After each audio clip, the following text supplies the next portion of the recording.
Good morning students. SST 6th class जिसमें हम हमारे अतीत यानी इतिहास का चैप्टर 8 जो है अध्याय 8वां रीड कर रहे हैं। और चैप्टर का नेम आपको पता ही है, खुशहाल गांव और समृद्ध शहर।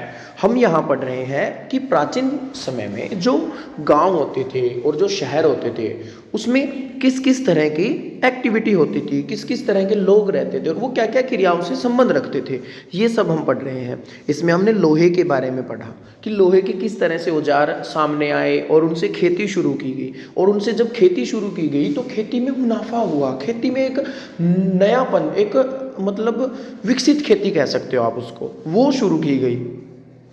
आज का जो हमारा टॉपिक रहेगा, आज हमारा टॉपिक रहेगा नगर। नगर, ठीक है। क्या कहती हैं कहानियां, यात्रा विवरण, मूर्तिकलाएं और पुरातत्व। अब देखिए, प्राचीन समय की बात है, आज से हजारों साल पुराने समय की हम बातें कर रहे हैं, उसके बारे में जानकारी हासिल कर रहे हैं। तो कहाँ से मिलेंगी?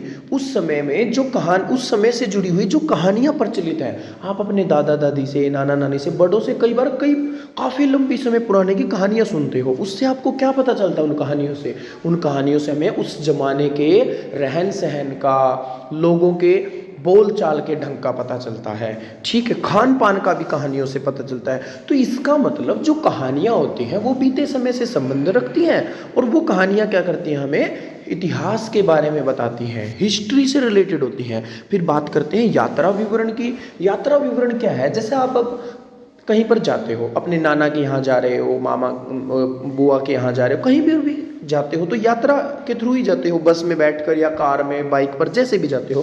तो रास्ते में अलग अलग तरह के गांव आते हैं, और अलग अलग तरह के गांव शहरों में आप अलग अलग तरह की दुकानें, लोगों का रहन सहन, खान पान, बहुत सारी चीज़ें हम देखते हैं। अब देखो, हम तो नॉर्मल पीपल हैं, हम कोई लिखेंगे थोड़ा, लेकिन पहले बहुत सारे जो यात्री होते थे वो यात्रा का विवरण लिखते थे। आज भी लिखने वाले हैं, लेकिन वो लोग जिनको लिखने का शौक होता है, बहुत सारे लोग लिखने का शौकीन होते हैं लिखने की, तो वो अपनी यात्राओं का विवरण लिख देते हैं कि मैं हिसार गया था, हिसार में इस तरह की चीज़ें हैं, वो है खाने, ये खाने में वहाँ फेमस चीज़ है। तो इस तरह से उसने अपनी यात्रा का विवरण किया। तो ऐसे ही प्राचीन समय में था। हमें प्राचीन समय की बहुत सारे स्थानों के बारे में यात्राओं के विवरण से पता चलता है। उस समय में जो यात्री लोग होते थे वो लिखते थे, और उनके लिखे हुए जो भी उनके लिखे हुए दस्तावेज थे, डॉक्यूमेंट्स थे, वो हमें मिले हैं खोज में, तो उनसे हमें पता चलता है। मूर्ति कलाएं भी बहुत सारी बातें कहती हैं। अब देखिए, मूर्तियां कैसी होंगी? मूर्तियां वैसी होंगी जैसा समाज होगा, जैसे लोग होंगे,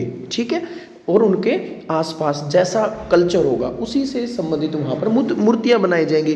पुरातत्व क्या होता है बेटा? जो भी प्राचीन समय में जो भी खुदाई वगैरह से सामान निकलता है वो पुरातत्व विभाग में आता है, ठीक है। तो अब ये सारी चीज़ें हमें बताएंगी इतिहास के बारे में, उस समय के नगरों के बारे में। तो चलिए रीडिंग स्टार्ट करते हैं।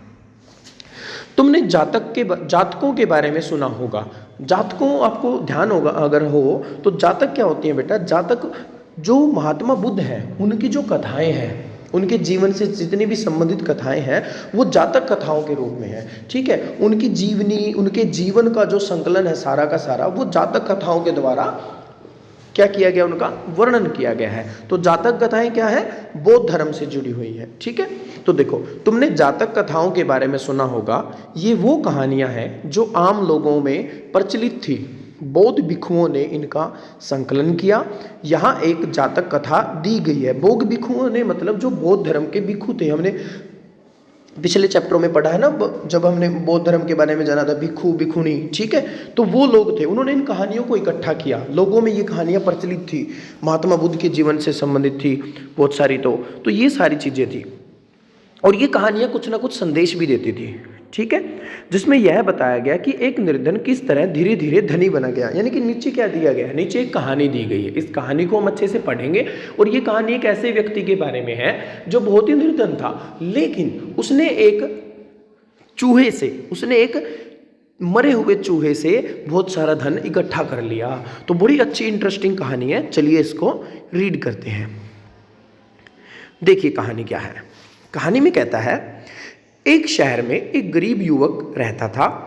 उसके पास एक मरे चूहे के अलावा कुछ नहीं था। उसने उस चूहे को एक सिक्के में एक भोजनालय वाले की बिल्ली के लिए बेच दिया।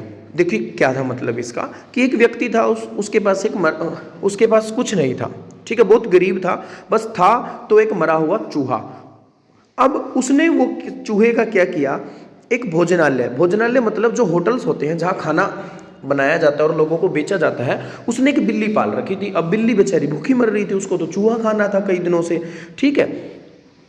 तो उस व्यक्ति ने क्या किया, उस भोजनालय होटल वाले को वो चूहा एक सिक्के में बेच दिया। अब उसने एक सिक्के से क्या किया, फिर एक दिन बड़ी जोर की आंधी आई, राजा का बगीचा टूटी टहनियों और पत्तों से भर गया। कुछ दिनों बाद जिस गांव में वो रहता था, जिस शहर नगर में रहता था, वहां बहुत तेज आंधी आई। उससे क्या हुआ, जो राजा था, आपको पता है कि राजा महल में रहता था और महल के चारों तरफ बाग बगीचे होते थे। हमने अशोक वाला जो चैप्टर रीड किया था उसमें भी हमने पढ़ा था, ठीक है।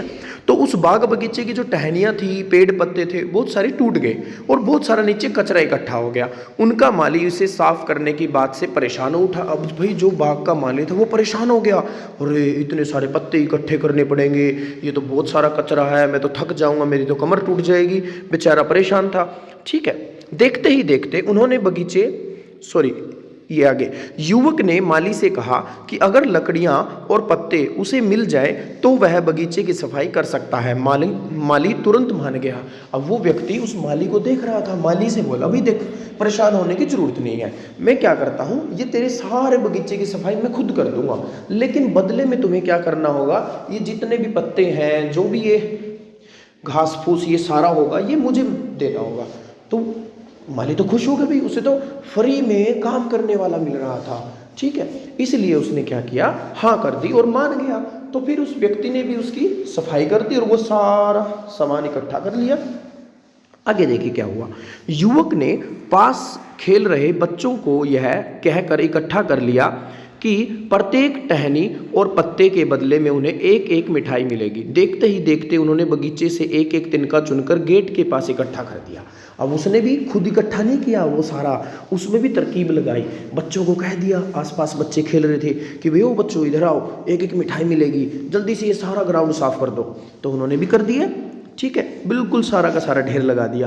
तभी उधर से राजा का कुम्हार बर्तनों को पकाने के लिए ईंधन की तलाश में गुजरा। अब आपको पता हो, अगर तो जो मिट्टी के बर्तन बनते हैं, पहले वो गिल्ली मिट्टी से बर्तन बनाए जाते हैं, फिर उन्हें क्या करते हैं, उनको आग से सेका जाता है, पकाया जाता है, ठीक है। तो उसे क्या चाहिए, ईंधन चाहिए। वो वहां से गुजर रहा था, उसने पूरे ढेर को खरीद लिया। अब उस व्यक्ति ने क्या किया, उस ढेर को उस कुम्हार को बेच दिया। अब उसके पास क्या हो गया, इस तरह युवक के पास कुछ और पैसे हो गए। अब उसके पास थोड़े ज़्यादा पैसे आ गए। अब उस युवक ने एक और योजना बनाई। एक बड़े बर्तन में पानी भरकर वह नगर के द्वार पर गया और वहां उसने घास काटने वाले 500 लोगों को पानी पिलाया। अब देखो क्या किया उसने, दूसरी तरकीब, एक घड़ा खरीदा मिट्टी का, उसमें बहुत सारा पानी डाला और वो वहां चला गया नगर के दरवाजे पर, जहां घास काटने वाले लोग आया जाया करते थे, ठीक है। अब लगभग 500 लोगों को उसने क्या किया, पानी पिलाया। अब एक सिंपल सी बात है, आपको कोई पानी पिलाया, आप प्यासे मर रहे हो, तो आप पानी पिलाएगा जो आपको, आप उसको कुछ देना चाहोगे, उससे खुश हो जाओगे, उसकी कोई ना कोई मदद करोगे, जरूर करोगे ना। ऐसा ही उनके साथ हुआ।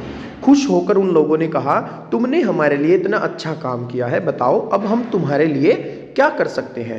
उसने कहा, मैं यह तब बताऊंगा जब मुझे आपकी सहायता की जरूरत होगी। बड़ा चतुर व्यक्ति था, उसने उस समय कुछ नहीं मांगा, उसने कहा कि जब जरूरत होगी तब मैं आपसे कुछ मांग लूंगा।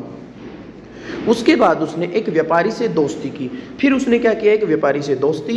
एक दिन उस व्यापारी ने कहा, कल एक घोड़े का व्यापारी 500 घोड़ों के साथ शहर में आ रहा है। अब देखो, उसका दोस्त व्यापारी था, व्यापारी ने कहा भी कल यहाँ पर एक बड़ा व्यापारी आएगा जिसके पास घोड़े होंगे, लगभग 500 घोड़े। यह सुनकर उस युवक ने उन घास काटने वालों के पास जाकर कहा, अब उसने उन लोगों की मदद मांगी, वहां गया और कहा, कृपया तुम सब एक एक घास का गट्ठर मुझे दे दो और अपनी घास तब तक मत बेचो जब तक मेरी न बिक जाए। अब वो बेचारे देखो, उन्होंने उन्होंने उसके थ्रू पानी पिया था, तो इतनी छोटी सी बात के लिए वो मान गए कि भाई चलो ठीक है, हम तुम्हारी ये मदद कर देंगे कि एक एक गट्ठर तुम्हें घास का दे देंगे, और दूसरी बात, हम अपना घास तब तक नहीं बेचेंगे जब तक तुम्हारा घास नहीं बिकेगा। उन्होंने उसे घासों के 500 गट्ठर दे दिए। जब घोड़े के व्यापारी को कहीं भी, अब सीधी सी बात है, देखो अब वो घास नहीं बेचेंगे तो क्या होगा, जो अगले दिन वो घोड़े का व्यापारी आने वाला था उसको कहीं पर घास नहीं मिल रहा, सिर्फ एक व्यक्ति घास बेच रहा है, बाकी कोई घास वाला है ही नहीं। और जब बाजार में एक ही दुकान पे सामान मिलता हो और दूसरी जगहों पे सामान ना मिलता हो, तो वो एक दुकानदार जो भी भाव मांगेगा, जो भी रेट लगाएगा, चाहे कितना ही महंगा बेचे, वो आसानी से बिक सकता है।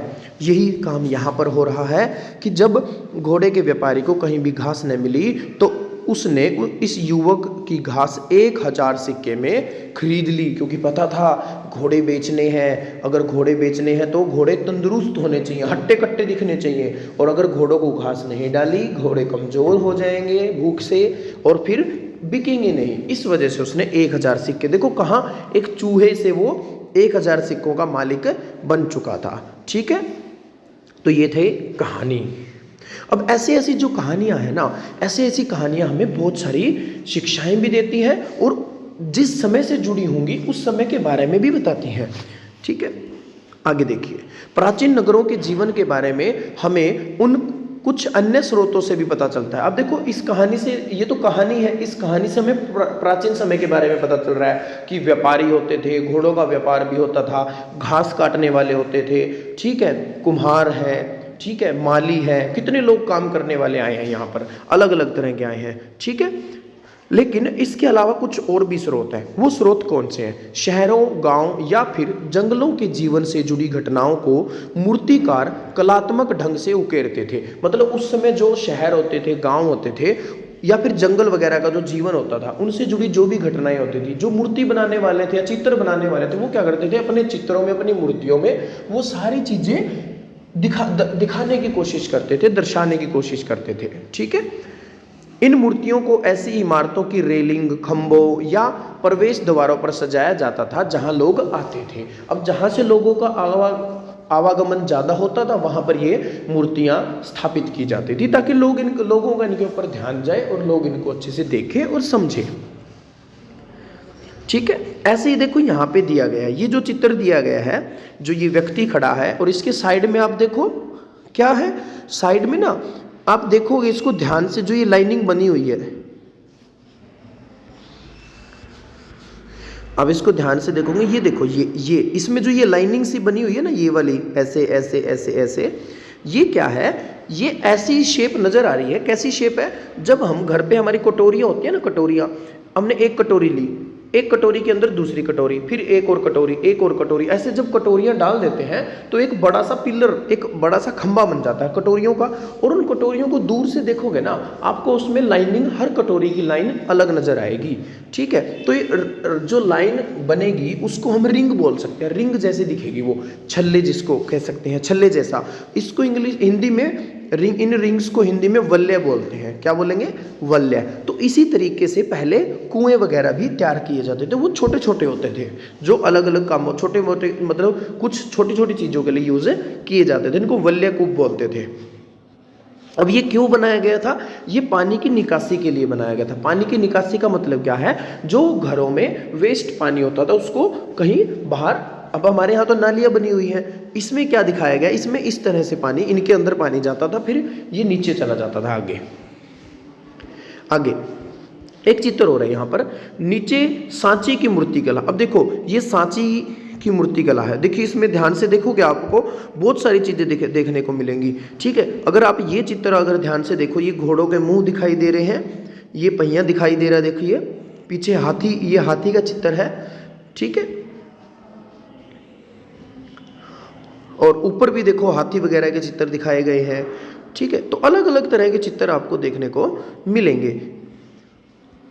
तो ये चित्र हमें कहीं ना कहीं उस समय के बारे में बताते हैं। यह मध्य प्रदेश स्थित सांची के स्तूप की मूर्ति कला का नमूना है। इसमें शहर के जीवन का एक दृश्य है। तुम अध्याय 11 में सांची के बारे में पढ़ोगे। इन दीवारों को देखो, क्या वे ईंट की बनी है या फिर लकड़ी या पत्थर से? क्या इसकी रेलिंग लकड़ी की बनी है? इन इमारतों की छतों का वर्णन करो। तो आप ये देखोगे, इमारतें हैं, छतें हैं, बहुत सारी चीजें यहाँ पर दिखाई गई है। ये रेलिंग्स का मतलब क्या? देखो ये जो पट्टी सी दिख रही है ना, ये वाली, ये जो पट्टी दिखाई दे रही है, ये रेलिंग्स हैं, ठीक है। चलिए आगे बढ़ते हैं। अध्याय 5 में वर्णित अनेक शहर महाजनपदों की राजधानी थे। अब महाजनपद जो होते थे, बहुत बड़ा एरिया होता था, उसमें एक कई बड़े बड़े शहर ऐसे थे जो राजधानी का काम करते थे। जैसा कि तुमने पढ़ा, इनमें से कुछ शहर परकोटों से घिरे होते थे। परकोटे का मतलब क्या होता है? चार दीवारी से, ठीक है। मान लो ये कोई शहर है, ये कोई शहर है। अब इसके चारों तरफ ये क्या बना दी? चार दीवारी। यहाँ पर गेट लगा देते थे, यहाँ पर दीवार बना देते थे, यहाँ पर गेट होता था, यहाँ पर होता था, ठीक है। अब यहाँ से दूसरे शहरों के लोग आते जाते थे, ठीक है।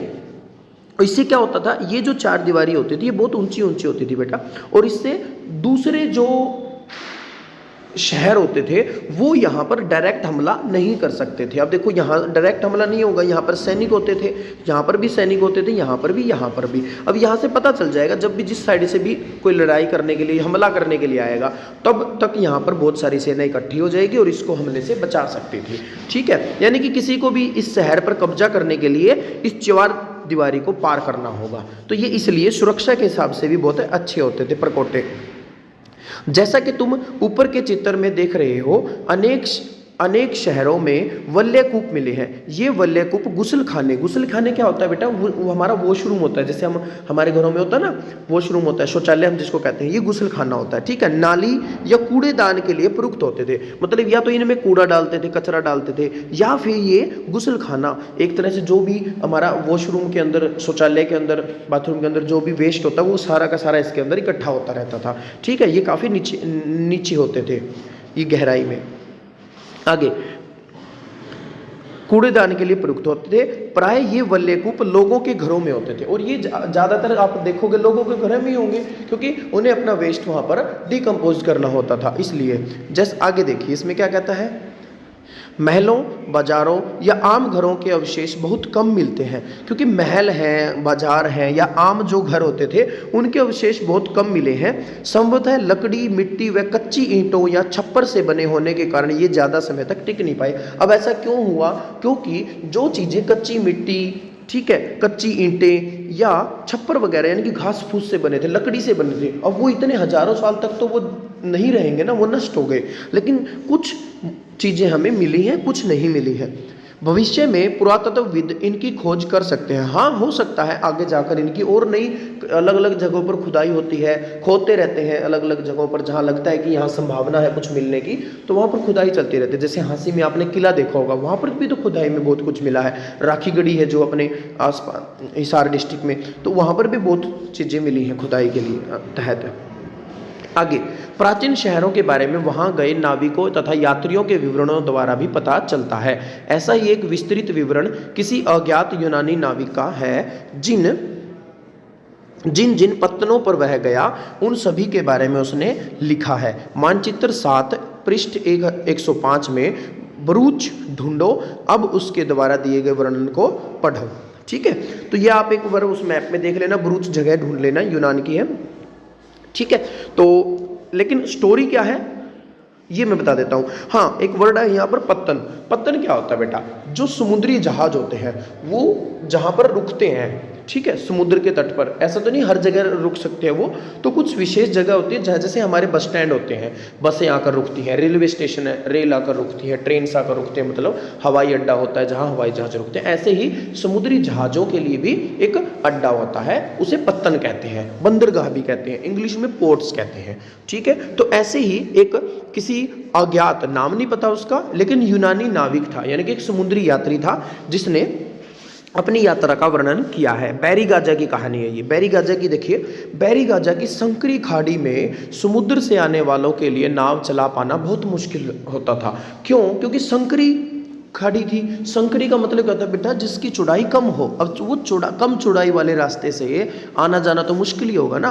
राजा के द्वारा नियुक्त कुशल और अनुभवी स्थानीय मछुआरे ही यहाँ जहाज ला सकते थे। अब इतनी भयंकर जगह में तो वो व्यक्ति आएगा जो अपने काम में, जो नाव चलाने में बहुत ही ज़्यादा एक्सपर्ट होगा, तो वही लोग आते थे और ये इन्हें राजा नियुक्त करता था। क्योंकि कुशल राजा देखता था कि भाई कौन अच्छी नाव चलाता है, कौन अच्छे से वहाँ मछलियाँ पकड़ सकता है, तो उन्हीं लोगों को नियुक्त करता था। और यहाँ पर क्या था, बैरीगाजा में शराब, तांबा, टीन, सीसा, मूंगा, पुखराज, कपड़े, सोने और चांदी के सिक्कों का आयात होता था। ये बहुत, इनमें से ये जो पुखराज है, मूंगा है, ठीक है, ये आप ना जो आभूषण डालते हैं, ठीक है, आभूषण डालते हैं ना, लेडीज ज्वेलरीज डालते हैं, उनके अंदर भी यूज़ होते हैं ये।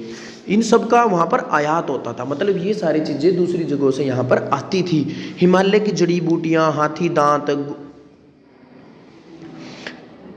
दांत, गोमेद, कार्निलियन, सूती कपड़ा, रेशम तथा इत्र यहाँ से निर्यात किए जाते थे। हिमालय की जड़ी बूटियाँ हमारे यहाँ से, ये चीज़ें तो वहाँ भेजी जाती थी। और बैरीगाजा की वो ये सब चीज़ें, शराब, तांबा, टीन, शीशा, वो हमारे यहाँ भेजे लाए जाते थे। यानी कि शीशा, मूंगा, कपड़े, सोने चांदी के सिक्के, ये तो हम आयात करते थे और हम यहाँ से हम भेजते क्या थे। निर्यात का मतलब होता है आप अपने यहाँ से कोई सामान दूसरी जगह भेज रहे हो। तो बैरीगाजा में भेजते क्या थे हम, जड़ी बूटियाँ, हाथी दांत, गोमेद, सूती कपड़ा, कार्नियल, रेशम, इत्र आपको पता ही होगा जो परफ्यूम होता है, ठीक है। तो ये सारी चीज़ें यहाँ से भेजी जाती थी। राजा के लिए व्यापारी विशेष उपहार लाते थे। अब भाई पता है व्यापार करना है तो राजा को कुछ भी करना होगा, तो राजा के लिए जो व्यापारी होते थे ना, अलग अलग तरह की अच्छी अच्छी चीजें लाते थे, गिफ्ट्स लाते थे, ठीक है, जिसे आपने नजराने के रूप में भी पढ़ा है पीछे।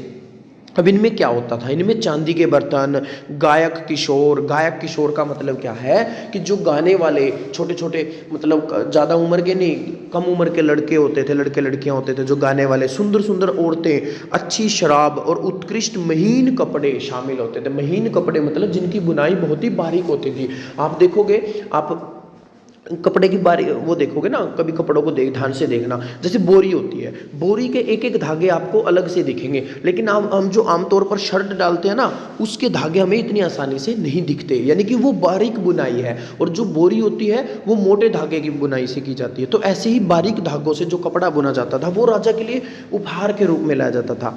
तो ये सारी चीज़ें देखो, हमने क्या पढ़ा, हमने आज एक समुद्री यात्री की कहानी पढ़ी, यानी कि यात्रा का वर्णन पढ़ लिया, मूर्तिकला और कई तरह के अवशेष से हमें पता चला इतिहास के बारे में, और एक कहानी से भी इतिहास के बारे में पता चला। तो इस तरह से हमें नगरों, शहरों, गांवों के बारे में किससे पता चलता है, मूर्तियों से, चित्रकलाओं से, ठीक है, यात्रा विवरणों से, और वहाँ पर मौजूद वहाँ से संबंधित कहानियों से। तो इस तरह से भी हमें इतिहास के बारे में पता चलता है। तो ये था बेटा आज का टॉपिक, आपको अच्छे से रीड करना है। आई होप आपको अच्छे से समझ में आया होगा। Thank you, have a good day.